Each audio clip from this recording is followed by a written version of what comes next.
Hello and welcome to the Stampscapes replay. We're going to be working on a piece of the printable vinyl holographic sticker paper. This scene is going to be utilizing some of the Greco Roman imagery from Stampscapes. These images are sold in sets, and I'm going to be using it with one of the figures from Nature Set number 30. Okay, this is something that I'm experimenting with here. I'm stamping these images out in a dye-based light blue ink directly on top of the paper, and I don't necessarily want all of that holographic patterning to be showing right through my imagery, although it looks kind of cool now that I'm looking at it here, but I want that imagery to stand out against the background, so I'm just doing these as preliminary, I guess, placement guides for my white pigment ink that I'm applying here. It's white Brilliance ink specifically, and it has to be Brilliance ink because it's a water-based pigment ink, where the other types of white inks are typically pigment inks, but they're oil-based, okay? So this printable vinyl sticker paper accepts water-based media just fine, so the Brilliance ink applies and adheres to this type of paper really well.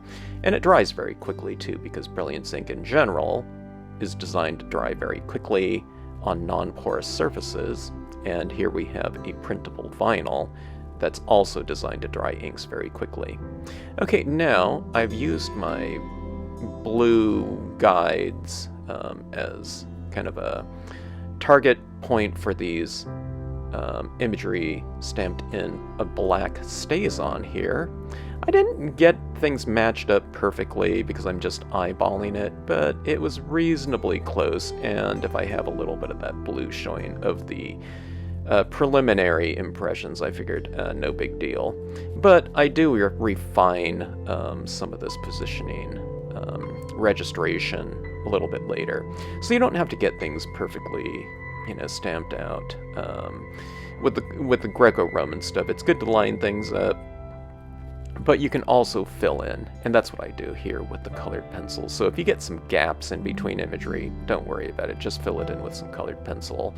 Right here I'm using some preliminary, like a base coat or layer of colored pencil using some blue tones. Right here I'm going into it with the black, kind of focusing on shadows and such. And I'm modeling my forms, trying to make them look more three-dimensional. Okay, now I'm softening the edges of this scene with some foliage, making it look like this setting is maybe in a formal type of garden or something like that. But there's also so many hard edges and angles when it comes to using these types of architectural elements. It's kind of nice to soften things up a bit with these types of more, organic types of shapes in here. Plus, it also adds a good amount of depth to the scene. Okay, now this is something that I wasn't quite sure I'd be doing or not, but I thought the cloud cumulus could look really good in the background. I wasn't quite sure how it would stamp out over the top of the Brilliance ink, but as you can see, I think it stamped out really nicely in this light blue tone directly on top of that Brilliance.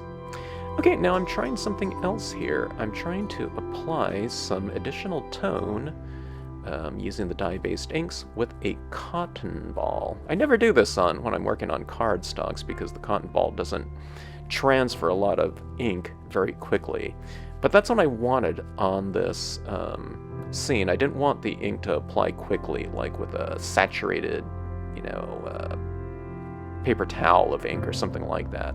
I just want a really soft application of ink, so I went with the cotton ball. And in that sky area, I thought this scene would go really well with a quote stamp, so I stamped it right in the middle there, again with the black StazOn ink. And going in and refining my shadow work a little bit more now that I knew the cotton ball worked very well. Adding some shadows on the exteriors of the columns and adding some additional shadow and texturing work with the black colored pencil here. And then on the opposite side of the columns, the interior sides of the columns, I'm adding some white acrylic paint pen work to illuminate my highlights and reinforce the lighting direction. Doing the same thing on the top form of this little sleeping figure here.